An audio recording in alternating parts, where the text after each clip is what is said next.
নমস্কার, আমি কোয়েল। আপনি শুনছেন আজকের পত্রিকা ইউটিউব চ্যানেলের খবর। আজ জানাবো পশ্চিমবঙ্গ, দেশ ও বিদেশের সমস্ত তাজা খবর। আপনি যদি আমাদের চ্যানেলে নতুন হয়ে থাকেন তাহলে অবশ্যই চ্যানেলটি সাবস্ক্রাইব করুন। প্রতিদিনের তাজা খবর আপনার হাতের মুঠোয় পৌঁছে দিতে আমরা সদা প্রস্তুত। তাহলে খবরের শুরুতেই জানিয়ে দিই আজকের সংবাদ শিরোনাম। ঝাড়খণ্ডে খুন বাংলার ফেরিওয়ালা, রণক্ষেত্র মুর্শিদাবাদের বেলডাঙ্গায় জাতীয় সড়ক ট্রেন অবরোধ। সুপ্রিম কোর্টে বড় ধাক্কা রাজ্যের, মমতাকে নোটিশ ঘিরে তুঙ্গে রাজনৈতিক সংঘাত। বিধায়ককে এসআইআর শুনানিতে ডাক, গণতন্ত্রকে ধ্বংস করেছে কমিশন, তোপ জাকির হোসেনের। মেলেনি ব্রিগেডে সভার অনুমতি, মুর্শিদাবাদেই 10 লক্ষ জমায়েতের চ্যালেঞ্জ হুমায়ুনের। শুনানিতে ডাক, দুদিন ধরে মুখে খাবার তোলেননি, এসআইআর আতঙ্কে হৃদরোগে আক্রান্ত হয়ে মৃত্যু বৃদ্ধের। সব কমিশন ঠিক করবে। এসআইআর শুনানিতে মাধ্যমিকের অ্যাডমিট বাদে বিজেপির শাহকে তোপ মমতার। মায়ের সঙ্গে বয়সের ফারাকে এসআইআর প্রশ্ন, কমিশন কাগজ দেখল অমর্ত্যর। আটকে ট্রেন, বন্ধ পথ, নাকাল যাত্রীরা, উত্তর দক্ষিণকে ছিন্ন করল বিক্ষোভের বেলডাঙা, ঘটনাস্থলে অধীর। বিজেপি বিধায়কদের জন্য বন্ধ তৃণমূলের দরজা, মেদিনীপুরে বড় তথ্য ফাঁস অভিষেকের। সোমবার থেকে পুরোপুরি ঘুরে যেতে পারে আবহাওয়ার খেলা, কি পূর্বাভাস দিচ্ছে আবহাওয়া দফতর। এতক্ষণ শুনছিলেন সংবাদ শিরোনাম, এবার জানাবো বিস্তারিত খবর। ঝাড়খণ্ডে বাংলার এক ফেরিওয়ালাকে পিটিয়ে মারার অভিযোগ ঘিরে রণক্ষেত্র মুর্শিদাবাদের বেলডাঙ্গা। ফেরিওয়ালার দেহ গ্রামে ফিরতেই উত্তেজনা ছড়িয়ে পড়ে। জাতীয় সড়ক অবরোধ করেন গ্রামবাসীরা। অবরোধ করা হয়েছে বেলডাঙ্গা স্টেশনও। ঘটনাস্থলে রয়েছে বিশাল পুলিশ বাহিনী। মৃতের নাম আলাই শেখ, বয়স 30। তার বাড়ি বেলডাঙ্গার সুজাপুর কুমারপুর গ্রাম পঞ্চায়েত এলাকায়। ঝাড়খণ্ডে ফেরিওয়ালার কাজ করতেন। বৃহস্পতিবার সকালে গ্রামে তার মৃত্যুর খবর এসে পৌঁছয়। ঘর থেকে তার ঝুলন্ত দেহ উদ্ধার করা হয়। গ্রামবাসীদের দাবি, যুবককে পিটিয়ে খুন করার পর তার দেহ ঘরে ঝুলিয়ে দেওয়া হয়েছে। দোষীদের দ্রুত গ্রেফতারি ও শাস্তির দাবি চেয়ে পথে নেমেছেন তারা। পরিবারের অভিযোগ, বাঙালি হওয়ার কারণেই যুবকের এই পরিণতি। প্রতিবাদে 12 নম্বর জাতীয় সড়ক অবরোধ করে ব্যাপক বিক্ষোভ দেখাচ্ছেন স্থানীয়রা। কলকাতা থেকে উত্তরবঙ্গ যাওয়ার প্রধান এই সড়কে গাড়ির যানজট শুরু হয়েছে।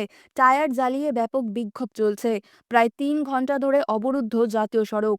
ট্রাক এবং গাড়ি ভাঙচুর শুরু করেছে উত্তেজিত জনতা।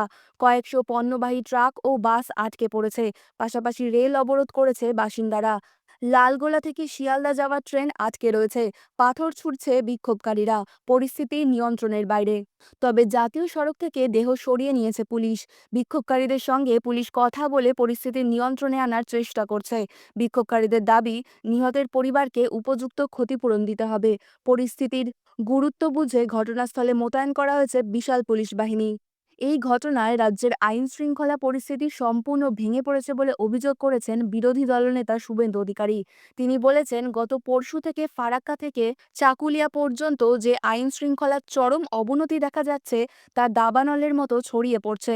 মুর্শিদাবাদ জেলার বেলডাঙ্গায় জাতীয় সড়কটি প্রায় 3 ঘন্টা ধরে সমাজবিরোধীদের দ্বারা সম্পূর্ণ অবরুদ্ধ রয়েছে। অবিরাম পাথর ছোড়া হচ্ছে, ট্রেনগুলো জোর করে থামিয়ে দেওয়া হচ্ছে। এলাকাটি দুষ্কৃতী, গুন্ডা ও মস্তানদের সম্পূর্ণ নিয়ন্ত্রণে রয়েছে। এখনো পর্যন্ত পুলিশের কোনো পদক্ষেপের চিহ্ন নেই। হাজার হাজার যাত্রী আটকে পড়েছেন, যারা ভীত সন্ত্রস্ত এবং খাদ্য ও জল ছাড়াই রয়েছেন। কোনো পরিত্রাণের সম্ভাবনা দেখা যাচ্ছে না। আমি পশ্চিমবঙ্গ পুলিশের ভারপ্রাপ্ত ডিজিপিকে বাহিনী মোতায়েন করে এলাকাটির নিয়ন্ত্রণ নেওয়ার অনুরোধ জানাচ্ছি। বার্তাটি খুবই স্পষ্ট যে পশ্চিমবঙ্গ রাজ্য প্রশাসনের নিয়ন্ত্রণের বাইরে চলে যাচ্ছে এবং সমাজবিরোধী ও দাঙ্গাবাজরা দখল নিচ্ছে, যাদের প্রতি শাসক তৃণমূল কংগ্রেস পার্টির সমর্থন রয়েছে, যাতে তারা স্বাভাবিক পরিস্থিতি ব্যাহত করার জন্য যখন যা খুশি করার অবাধ সুযোগ পায়। আইপ্যাক মামলায় সুপ্রিম কোর্টের নির্দেশে চাপে রাজ্য সরকার। ইডি আধিকারিকদের বিরুদ্ধে দায়ের করা এফআইআর স্থগিত করে মুখ্যমন্ত্রী মমতা বন্দ্যোপাধ্যায় ও শীর্ষ পুলিশ কর্তাদের নোটিশ পাঠিয়েছে আদালত। বিরোধী দলনেতা শুভেন্দু অধিকারীর অভিযোগ, দুর্নীতি আড়াল করতে জনগণের কোটি কোটি টাকা খরচ করে দামি আইনজীবী নিয়োগ করেছে সরকার। অন্যদিকে তৃণমূল এই পদক্ষেপকে রাজনৈতিক প্রতিহিংসা বলে দাবি করেছে। তবে শীর্ষ আদালত জানিয়েছে, কেন্দ্রীয় সংস্থার তদন্তে বাধা দেওয়ার বিষয়টি অত্যন্ত গুরুতর, যা রাজ্যে আইনহীনতা তৈরি করতে পারে। আগামী ৩রা ফেব্রুয়ারি এই হাই ভোল্টেজ মামলার পরবর্তী শুনানি হতে চলেছে। নোবেলজয়ী অর্থনীতিবিদ অমর্ত্য সেন, অভিনেতা তথা তৃণমূল সাংসদ দেবের পর এবার এসআইআর শুনানিতে ডাক পড়ল জঙ্গিপুরের তৃণমূল বিধায়ক তথা শ্রম দপ্তরের প্রাক্তন প্রতিমন্ত্রী জাকির হোসেনের। ২০১৬ সাল থেকে পরপর দুবার জঙ্গিপুর আসন থেকে তৃণমূলের প্রতীকে জয়ী বিধায়ককে নিজের গণতান্ত্রিক অধিকার প্রমাণ করতে ডেকে পাঠানো হলো নির্বাচন কমিশনের তরফ থেকে। এ প্রসঙ্গে শুক্রবার দুপুরে বিধায়ক জাকির হোসেন বলেন, আমাকে এসআইআর শুনানির নোটিশ পাঠানোর অর্থ গণতন্ত্রের অপমান। কারণ আমি একজন জনপ্রতিনিধি তথা ব্যবসায়ী, নিয়ম মেনে সরকারকে আয়কর দিই। আমাকে যদি এভাবে হয়রানির শিকার হতে হয়, তাহলে সাধারণ মানুষের কি অবস্থা সেটা বুঝতে পারছি। আমি শুনেছি আমাদের বিভিন্ন বুথে ৬০০ থেকে ৭০০ জন মানুষের শুনানিতে ডাক পড়েছে। ২০০২ সালের ভোটার তালিকায় আমার নাম রয়েছে। পাশাপাশি আমার Aadhaar card, PAN card, voter card, এমনকি পাসপোর্ট পর্যন্ত রয়েছে। শুধু তাই নয়, আমার বাবা ও দাদুর নামে জমির দলিল রয়েছে। ১০ পুরুষ ধরে আমাদের এখানে বসবাস। তারপরেও এখন আমাকে ভারতের নাগরিক হওয়ার প্রমাণ দিতে হবে। এটা শুধু আমার নয়, সমগ্র বাঙালি জাতির লজ্জা। আমি মনে করি গণতন্ত্রকে ধ্বংস করছে নির্বাচন কমিশন। আমার মতো একজন জনপ্রতিনিধিকে এসআইআর শুনানিতে ডেকে হয়রানি করা হচ্ছে।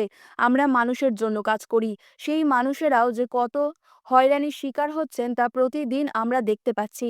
ধিক্কার জানাই নির্বাচন কমিশনকে। পাশাপাশি সাধারণ মানুষকে যাতে আর হয়রানি না করা হয়, সেই আবেদনও রাখছি তাদের কাছে। রঘুনাথ ১ ব্লক তৃণমূল কংগ্রেস সভাপতি গৌতম ঘোষ জানান, বিজেপির নির্দেশে জাতীয় নির্বাচন কমিশন সাধারণ মানুষকে হয়রানি করছে। এবার তার থেকে বাদ পড়লেন না তৃণমূল বিধায়ক। দীর্ঘদিন ধরে জাকির হোসেনের আন্তর্জাতিক পাসপোর্ট রয়েছে। এর পাশাপাশি গত ৩০ বছর ধরে তিনি কেন্দ্র সরকারকে প্রদেয় কর দিয়ে যাচ্ছেন। নিজের কাছে তার সম্পত্তির শতাব্দী প্রাচীন দলিল রয়েছে। কেবলমাত্র জাকির হোসেনকে হয়রানি করার জন্য এই শুনানির নোটিশ পাঠানো হয়েছে। তিনি আরও বলেন, ২০০২ এর ভোটার তালিকায় জাকির হোসেনের নাম জ্বলজ্বল করছে এবং ২০২৫-এর ভোটার তালিকাতেও তার নাম রয়েছে। নির্বাচন কমিশনকে জানাতে হবে কী কারণে তৃণমূল বিধায়ককে এই হয়রানির শিকার হতে হচ্ছে। জাকির হোসেনকে অনৈতিকভাবে এসআইআরের শুনানির নোটিশ দেওয়ার জন্য আগামী রবিবার তৃণমূল কংগ্রেসের পক্ষ থেকে জঙ্গিপুর শহর জুড়ে একটি প্রতিবাদ মিছিলের ডাক দেওয়া হয়েছে। কয়েক পুরুষ ধরে মুর্শিদাবাদে বসবাসকারী জঙ্গিপুরের বিধায়ক তথা রাজ্যের প্রাক্তন মন্ত্রী জাকির হোসেনের এসআইআর শুনানিতে ডাক পড়ায় চাঞ্চল্য ছড়িয়েছে জেলার রাজনৈতিক মহলে। এসআইআর নিয়ে শুরু থেকেই তীব্র রাজনৈতিক উত্তেজনা। শুনানির নামে হেনস্থার অভিযোগে ইতিমধ্যে বাংলায় নানা প্রান্তে চলছে বিক্ষোভ কর্মসূচি। তারই মাঝে ঘন ঘন নির্দেশিকা বদল করে চলেছে নির্বাচন কমিশন। আর তাতেই বেজায় ক্ষুব্ধ মুখ্যমন্ত্রী মমতা বন্দ্যোপাধ্যায়। শুক্রবার উত্তরবঙ্গ সফরে যাওয়ার পথে বিজেপি ও কমিশনকে দুষলেন তিনি। মমতা বলেন, সবাই জানেন স্কুলের সার্টিফিকেট আমরা জন্ম সার্টিফিকেট হিসেবে গ্রহণ করি। কারণ আগে তো সকলের ইনস্টিটিউশন ডেলিভারি হতো না। এখন হঠাৎ করে বলে দেয় ২ মাস বাদে নতুন করে চ্যাপ্টার খোলো। তা হতে পারে না। সুপ্রিম কোর্ট বলার পরেও আধার কার্ড নিতে চাইছে না। মালদহে শুনেছি একটা কমিউনিটির ৯০,০০০ মানুষকে নোটিশ পাঠানো হয়েছে। অমর্ত্য সেন থেকে জয় গোস্বামী, দেব, সকলকে ডাকা হচ্ছে।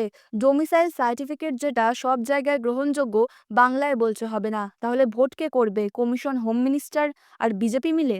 তাহলে তো বাংলায় ১% ভোটারও থাকবে না। যাই হোক, এটা আদালতের মামলা চলছে, আদালত বলবে। তবে আমি সবসময় মানুষের সঙ্গে ছিলাম, আছি, থাকব। মানুষের জন্য লড়াই জারি থাকবে।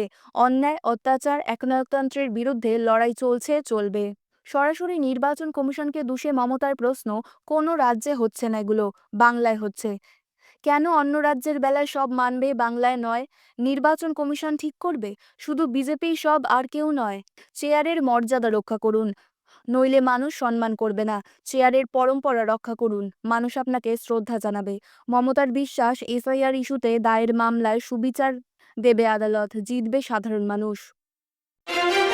মেদিনীপুরের রণসংকল্প সভা থেকে বিস্ফোরক দাবি করলেন অভিষেক বন্দ্যোপাধ্যায়। তিনি জানান, খড়গপুরে বিজেপি বিধায়ক হিরণ চট্টোপাধ্যায় নিজে তার অফিসে এসে তৃণমূলে যোগ দেওয়ার ইচ্ছা প্রকাশ করেছিলেন। শুধু হিরণ নয়, বিজেপির আরও দুই বিধায়ক বর্তমানে শাসক দলে আসার জন্য যোগাযোগ রাখছেন বলে দাবি করেন তিনি। জনতার দাবির কথায় মাথায় রেখে দলে বেনজল আটকাতে এই দলবদলু নেতাদের জন্য তৃণমূলের দরজা বন্ধ রাখা হয়েছে।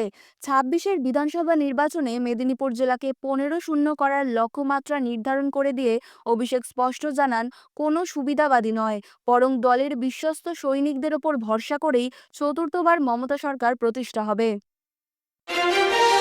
বিদায় বেলায় শীতের ঝোড়ো ব্যাটিং, কিন্তু সোমবার থেকেই হাওয়া বদলের পূর্বাভাস আবহাওয়া দফতরেই। হাওয়া অফিস বলছে আগামী রবিবার পর্যন্ত রাজ্যে ভালোই শীতের আমেজ বজায় থাকবে, কিন্তু সোমবার থেকে ধীরে ধীরে ঊর্ধ্বমুখী হবে পারদ। সোমবার থেকে বুধবারের মধ্যে তাপমাত্রা এক ধাক্কায় প্রায় ৩ ডিগ্রি সেলসিয়াস পর্যন্ত বেড়ে যেতে পারে বলে মনে করছেন হাওয়াবিদরা। রিটেক আবহাওয়াবিদরা। ফলে মাঘের শুরুতেই শীতের দাপট কমার ইঙ্গিত যে মিলছে তা বলাই যায়। বর্তমানে উত্তর পশ্চিম দিক থেকে আসা শীতল হাওয়ার দাপট ভালোই দেখা যাচ্ছে, যার প্রভাবে বর্তমানে সর্বোচ্চ ও সর্বনিম্ন তাপমাত্রা স্বাভাবিকের নিচেই রয়েছে। মাঘ মাসের প্রথম ৩ দিন শীতের স্পেল জারি থাকলেও আগামী সপ্তাহ থেকেই ধীরে ধীরে ঘুরে যাবে হাওয়া।